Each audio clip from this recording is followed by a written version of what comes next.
Today, November 12th, is the final day of the COP26 summit, and this past week has been the workhorse of COP, as it always is. It's when the leaders have all made their announcements and have all made their promises and left, and negotiators have to get down to the task of building out complex multilateral agreements based on those commitments. We have heard some promising commitments at this COP, commitments to end and reverse deforestation, to reduce methane gas emissions by 20% by 2030. We've heard commitments to phase out coal production and use more rapidly and phase out subsidies to fossil fuel industries more rapidly. We've also heard high ambition targets around aligning economic activities to the 1.5 degree change that was the target. In reality, however, we have to face up to the fact that we are not on track for 1.5 degrees change, that keep 1.5 alive, but really we're on track for over 2 degrees change. And with every half a degree change comes enormous consequences for all of us. Increased heat events, such as the one we experienced this summer, precipitation events and droughts, increased unrest, political and conflicts that arise from lack of food, forced migration, the inability of huge populations to live where they currently live. So as this week ends, am I optimistic that COP26 was a success? No, not really. Where my optimism and my hope rest is with us, with you and I, and our shared responsibility to our children, our grandchildren, to the generations to come, and to the species with whom we share this planet. To view this COP not as a magic bullet, not as an endpoint, but as a marker and an incentive to continue to pressure our political leaders, to pressure corporations and businesses, to pressure governments at every level to act on these commitments, to increase our ambitions, and to change the way we are in this world. To preserve a livable future, to repair a broken world, we all have to engage and act as though our lives depend on it, because they do. Nearly 60 years ago, as the US and Russia were both engaged in an extraordinary arms race involving weapons that could have destroyed human societies in a very short order, two US security experts wrote an influential article about arms control, where they noted regarding the increasing scale of military power and the decreasing condition of national security. It is our considered professional judgment that this dilemma has no technical solution. This phrase is what I hear in my head when I dip my toes into the turbulent water of COP26, that regarding the single issue that delegates are trying to address, that of reducing the rate of CO2 accumulation in the atmosphere to zero, and then to reduce the total amount of CO2 in the atmosphere below whatever it is when accumulation ceases, I hear that phrase. It is our considered professional judgment that this dilemma has no technical solution. That's not to say we should not continue to pursue technical solutions, but that technical solutions by themselves are not sufficient to solve the dilemma we face. I don't hear that coming out of Glasgow. I also think back to 1990, the first year I taught about climate change when I was a sessional instructor at the University of Victoria. The brilliant Irish science communicator James Burke had just released a visionary and quite prescient two-part series called After the Warming, which you can see on YouTube.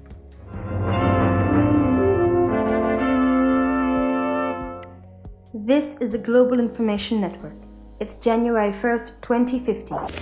And here, to mark the 50th anniversary of the Planetary Management Authority, is James Burke. Konnichiwa. The Planetary Management Authority was a group set up by the United Nations in 2000 in Burke's series, after global leaders recognized and accepted the science of what was then called global warming, and realized that only a unified global response could actually deal with a singular global crisis of this sort. I don't hear that coming out of Glasgow either. And so I do what I can here, encouraging local actions and heartened by any positive changes I see. But I can't be sanguine about the potential outcomes of the Glasgow meetings. Nation states, with their own narrow levels of concern, plus an irrational belief that we can grow our way out of the problems facing us and that technology alone will save us, troubles me greatly. Farhana Yamin, who is a prominent climate lawyer and who has defended a lot of the small island states and other poor countries to try to gain compensation for their losses from climate change, said the following: "I think overpromising and under-delivering is fatal to law, is fatal to international law. We were supposed to have peaked emissions in 2020, and now in 2030 they are not peaking, even after all the pledges and supports are in. So this is a credibility gap, and it is vast. Pretending that it is not the case is a reality gap." What a great quote that is. And it really sums up, I think, what a lot of us are feeling right now about COP26.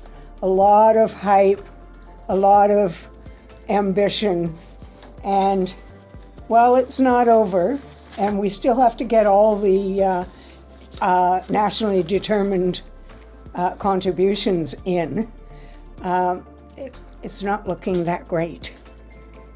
And I have to admit that I'm somewhat disappointed.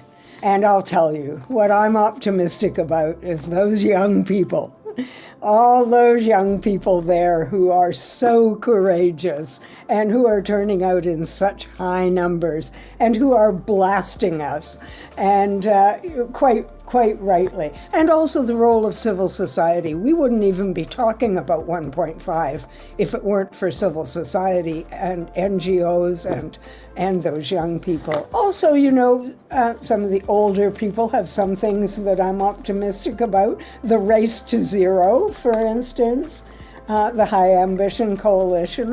I wish that could be generalized more.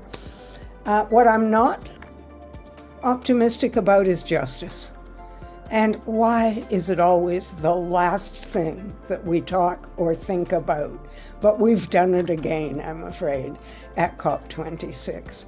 There are very few justice provisions in the agreement that I can see right now. There's very little being done about the loss and damage wording, and very little being done to finance the poor countries to be able to fulfill their pledges. Is there reason to feel hopeful coming out of COP26? It's a fair question, considering there's been 26 of these meetings already and emissions have continued to go up. And the targets I'm hearing coming out of COP are just not going to happen fast enough. Net zero by 2050, 60, and 70 is just not going to cut it. But one of the reasons why I am hopeful about COP is because of young people in general. I've heard some amazing interviews with inspiring, informed, really courageous young people that are just not going to take no for an answer. And when I saw the video of 100,000 people marching through the streets of Glasgow, I felt hope. So, like Barack Obama said at COP, politicians are probably not going to make major change unless the voters ask for it. And I guess I wanted to tell you that I think the voters are going to ask for it. So here are my hopes and dreams that the next few days, world leaders will be bold and brave and show our youth that it is not just blah, blah, blah.